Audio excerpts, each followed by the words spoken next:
kind of a special guy because many years ago, a fellow named Art Berg was going to be the national president of the national organization. Young man, only 38, in a wheelchair.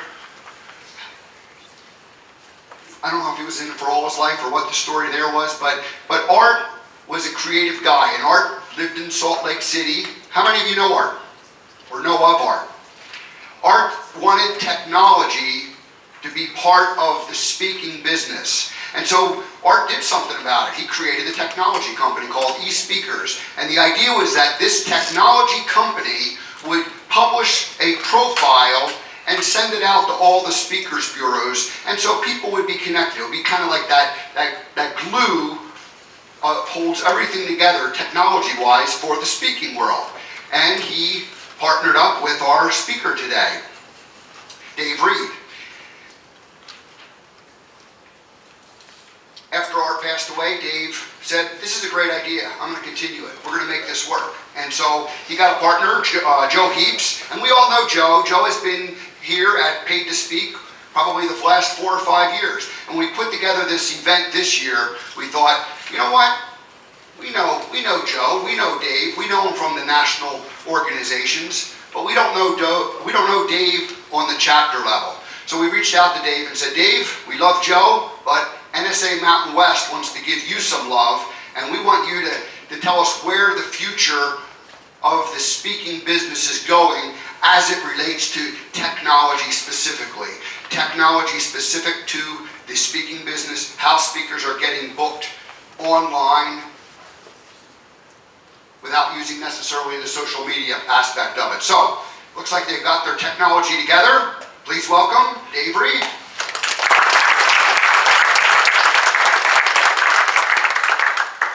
Thanks, Steve, for that introduction. It really is great to be with you this afternoon. I live close by, I live in Highland, so it's not a big trip for me, but I love this industry. I've been in the speaking industry for a long time now. In fact, I'm going to talk about that in a second, but I love this industry. It's a great day. I'm passionate about this. I've got a lot of friends in this room, so it's great to be here. And how often, Jeff, I don't know you, but I hope you won't hate me for this, but how often do you get to speak after someone who's dressed exactly like you are? I don't know if you guys noticed what Jeff and I are wearing, but we got the memo. There you go. All right. So, Steve, I'm glad you mentioned art, because art's really an important part of the eSpeaker story and what we're all about. Art was a very successful speaker. CPAE, as Steve mentioned, the year Art passed away, which was 2002, Art was the incoming national president as well. Very involved. You know, I'm sure that had he not passed away, he would be in this room with us tonight, being a part of this meeting. But Art had a technical background, and eSpeakers was born because Art got mad. Art got mad because he started to see technology, especially internet technology, changing industries. And he saw how it was drastically changing or just making lifestyle improvements for people in other businesses, but nobody was bringing that to bear on the industry that Art was passionate about, which was the speaking industry. So Art decided to do something about it, as Steve mentioned, and grabbed a hold of me. This was back in 1999. Art and I started eSpeakers. You guys recognize this album a little bit? Yeah?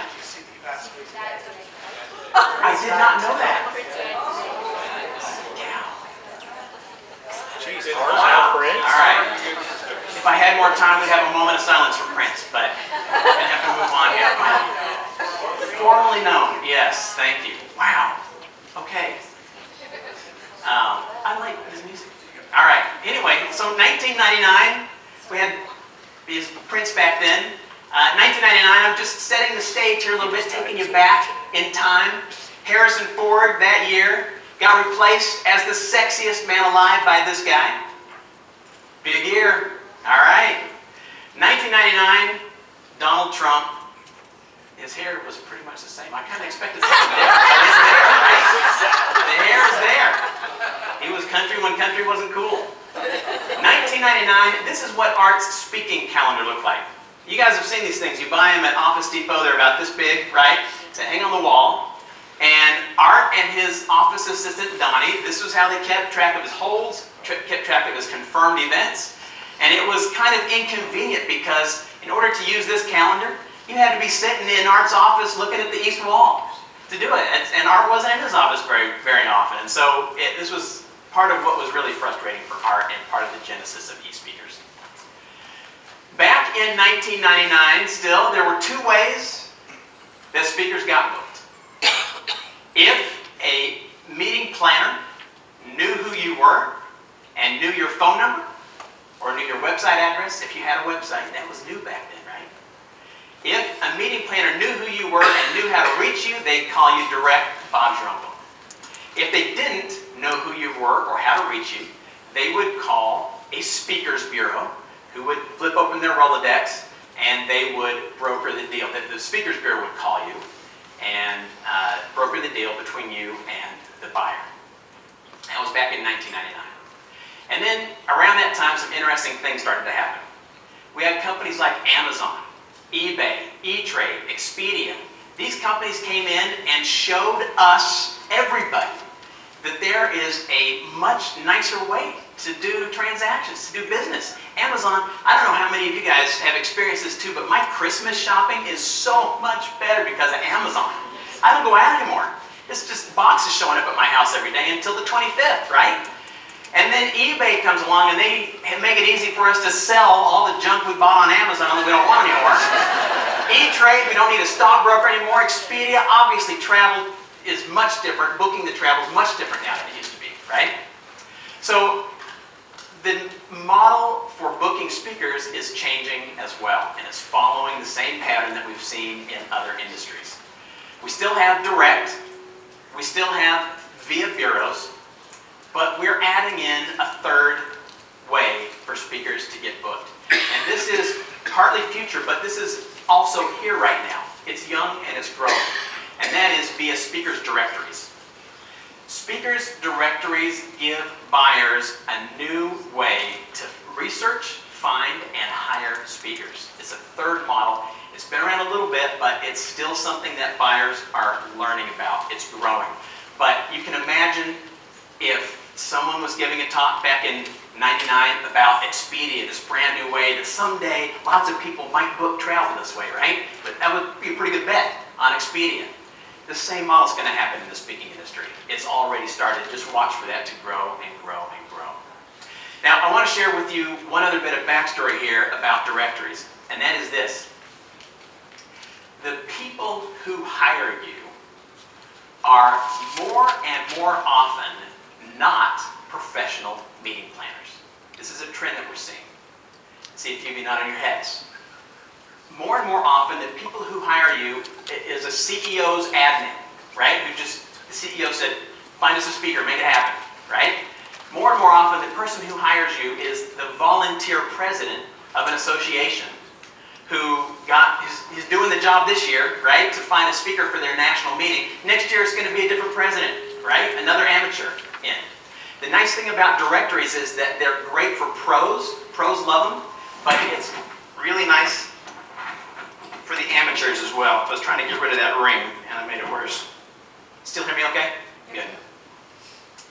So speaker directories are great for pros, but they also are a great benefit to these amateurs who don't have a big index of speakers already in their heads like the pros do, who don't maybe even understand the contracting process. They don't understand that you want a deposit before you're going to confirm the day. These are all new things to them, and directories just smooth this whole process out for the newbies, but the pros love it as well. It's great for them, and it's great for you as speakers too. In fact, I want you to envision in your mind for a moment that we break for dinner here, and while you are sitting at the table, a chirp comes in on your phone. And that chirp says, hey, you've gotten 2 new holds today via speakers directories that you're listed on. And do you want me to send the standard thank you reply? Tap here. Or would you like to type a custom message because you can see who it is that placed the hold on your calendar? You want to reply with something custom. It just pushes out to your phone. A couple of taps, maybe a custom note, and you just took care of a couple of holds. And they feel great because they got responded to so quickly. after they've placed a hold on your calendar, after they've showed interest. Imagine, if you will, that next time you get off of a plane and put your phone out of airplane mode, that a couple of chirps come through, a couple of push notifications. One of them says, hey, that contract you've been working on with company X to hire you to speak. Well, while you were on the plane, they confirmed the date. They signed your contract digitally. That's back attached to your event. And they also paid the deposit electronically. That's going to hit your bank account tomorrow. That happened while you were on the plane. Okay? Nice vision, right? This is great. That future is that future is not here right now, but we're working on it. In fact, we're already about 90% there. And there were programmers working today on the last 10%. It's in progress. This is coming pretty soon. I want it. You want it? All right. I was worried I was out of time. No, 10 minutes. Okay, you raised your hand. That made me worried. Okay, but you want it. Good, right? This is great. The cool thing is this kind of ease of transaction doesn't come at the expense of the buyer. They love it too. It's good for everybody, right? It's the same thing that's happened with Amazon, Expedia, E-Trade. It's coming to our industry, and it's going to be here pretty soon. So, speakers directories. I think everyone's pretty familiar with speakers directories, but I just want to make sure we're on the same page with this so that you understand what this is. A speakers directory is a website. It's a collection of profiles of speakers. Here's somebody you guys may or may not recognize. Speakers profiles have a photo, a bio, they've got your fees, they've got video. It's really everything that a buyer needs to know about you. It's your opportunity to sell yourself to the buyers. So a speaker's directory is a collection of these profiles. It's also, importantly, if you look at the left side of your screen, it provides, think about Amazon, great search tools that let a buyer who's trying to research and find the right speaker for their audience come in and use things like keyword searching, price searching. They can check availability. They can look for local speakers. They can do all this in the directory. You can imagine trying to do that with Google, right? This is why directories are so popular, because that sort of filtering that you can do in a few minutes on a good directory would be hours and hours and hours of Googling to try to put the same thing together. So you can see why directories are so popular and growing. Yes? I'm brand new, so everyone probably already knows this question that I'm going to ask. But what are some good directories, and like, how do you find a directory that's listed in? That's a great question. Can I answer that for you afterwards? Yeah, Okay. definitely can. Very good question. Okay. Actually, this next slide is going to address that just a little bit. eSpeakers sits at an interesting nexus. We have customers that are speakers. Our customers are also speakers bureaus. And our customers are also meeting planners. They're the people who are hiring speakers. All three of those groups are served by eSpeakers. That gives us a really cool perch to watch the industry and learn about the different groups. And one of the things that we've learned as we've watched meeting planners, and between my business partner Joe and I, we talk to hundreds of meeting planners every year. We sit down with them, we're one-on-one, we talk to them about how they form their buying decision. We talk to them about where they're looking for speakers, how they learn about new speakers. We learn all these things because we want to help connect you with them for the right audiences. One of the things that we have learned about these meeting planners and their pattern of researching speakers to find the right one for their meeting is, at this moment, now we're hoping directories is something that eSpeakers is a part of. That's part of our service offering. And so we are moving directories to become the de facto way that buyers find speakers. But right now, they're sort of using a hybrid of directories and Googling. And what that looks like is that whether they find you on a directory or via Google, they will end up checking out the neighborhoods you hang out in. Because if they don't know you already, if you're not a household name, they've got to figure out if you're credible. They have to figure out if you're a legitimate speaker. One of the ways they do that is to find the company that you keep. So a couple of directories that you might show up in, if you are a member of this chapter, I think a professional member at least, you're listed in the Rocky Mountain. The Mountain West chapter, used to be Rocky Mountain. The Mountain West chapter. If you are a national member, you show up on the NSA national website. Incidentally, the speaker directory on the NSA national site is their highest traffic page. No page on their site gets more traffic than their speaker directory does. People are looking for credible speakers from the NSA. Some other directories, Smart Meetings is a group that caters to event organizers. MPI has a speakers directory. That's Meeting Professionals International, the largest association of the people who hire you. MPI's got a speaker directory that you can be a part of. Washington Speakers Bureau. Some of you recognize that name, one of the biggest, most established bureaus in the world, who until last year only dealt with celebrities. They only dealt with $20,000 speakers and above. They just started a new brand extension for themselves where they are selling speakers under $10,000 through a directory. This is a very cool opportunity. In fact, if you're interested in learning what it takes to be a part of the Washington Speakers Bureau under 10,000 directory, let me know. I can tell you what it takes to be a part of that, or at least to qualify for it. But, so what buyers will do is they'll get on and they'll Google, they'll see what directories you appear in, they'll make some, the credibility just adds up as they find you on MPI and Smart Meetings and maybe Washington Speakers Bureau and Mountain West and NSA National. Layers of credibility, they're impressed with the company you keep, and eventually the scale tips and they pick up the phone. A lot of times they're even back at your own website by this time. But the scale is tipped, they pick up the phone, or as we're working to do, they'll fill out the online request so that you get that pushed through to your phone. But either way, they're going to get connected with you. All right. Now that I've talked about the importance of speakers directories and your own website, your online presence as in the future of hiring speakers, because it's going online, I'm going to share with you four of the mistakes that I see speakers make that keeps them from having an online presence that really attracts buyers. You can do things. I got a friend in the speaking business, Terry Watson. Some of you probably know him. He likes the phrase that says, repel them like skunk oil, right? And so Terry told me one time, he says, Dave, I've seen speakers do this and it just repels buyers like skunk oil. Okay, I want to help you avoid that. I want you to attract buyers. I want them to like your online presence and want to hire you because of that. I'm going to move through very quickly. The first thing is video. Video, video, video. You wouldn't buy a car without test driving it. You wouldn't buy perfume without opening the bottle and taking a sniff. Buyers will not hire you without seeing you on stage in front of an audience, whether that's in person or much more often through video. You should have video on your website. You need video on your profile. You want several short clips. Okay, video, number one. Number two, how many of you recognize this screen?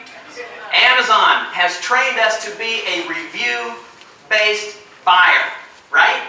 Man, we love reviews. As human beings, we just want to know what other people thought about this before we make a decision. I did some research. I found a few different studies that came up with different numbers about how often reviews influence a purchase decision. And whether you take the high number or the low number, it's a bunch. We are influenced by others' opinions. Reviews are critical. You should have them sprinkled throughout your own website, and any directory you appear in should have between 12 and 20 reviews on there. Okay? Next, your availability. As a speaker, your inventory is your calendar. You wouldn't book a flight on an online airline site if you had to make a phone call to find out if the flight was full or not, right? Don't make buyers have to jump through hoops to find out your availability. Share it. There are some cons. People say, I'm not busy and it's going to look like I never do anything. I've got some answers for that we don't have time for, but reduce friction for your buyers. Share your availability. If you have a form on your website that collects inquiry information, here's an example of a plugin that eSpeakers provides called the Book Me Now plugin. And I'm going to expand that middle section right there. That middle section, as they're filling out the inquiry form, it does a live check on your calendar to let them know if you're available on the date they're interested in. So they might see you're booked, and so they'll say, well, our show goes through the next day too, so they'll put it that day, and that was available. Same as with an airline and availability on flights. So give them access to your inventory. Make it easy for them to hire you. The final thing I want to share with you is number 4. This one is tied with having no video as the most damaging thing you can do on your profile. If you want to repel buyers like skunk oil, get this one wrong, okay? Pop quiz, is this statement true or false? False. Okay, good. We got some people who can sniff out a trick question in here. Good. What should your profile or your website be about? About them, okay? And it's so tempting because on speaker profiles it feels like it should be about us. This profile is me, it's got my picture, it should be about me, about the cool things I've done, about my life story. And there is a place for that, and that is important. It should be on there, but it should be below where you talk to the buyers about what you're doing for them. Where you talk to the buyers about how their audience will be better after they've heard you. So there's your 4 things. Video, share your inventory, reviews, and make sure that your marketing material leads with audience benefits. This is a great time to be in this business. I've looked at research from American Express and from Meeting Professionals International. Both of them say that meetings are happening more often and will for the next few years, and that the audiences at those meetings are bigger. And when my ears hear that, it makes me think more speakers and better speakers, right? We're having more meetings and bigger meetings. That's great for this room. Those meetings are going to be booked online more and more, and I hope now you feel a little more ready for that online future that's happening soon. Thank you.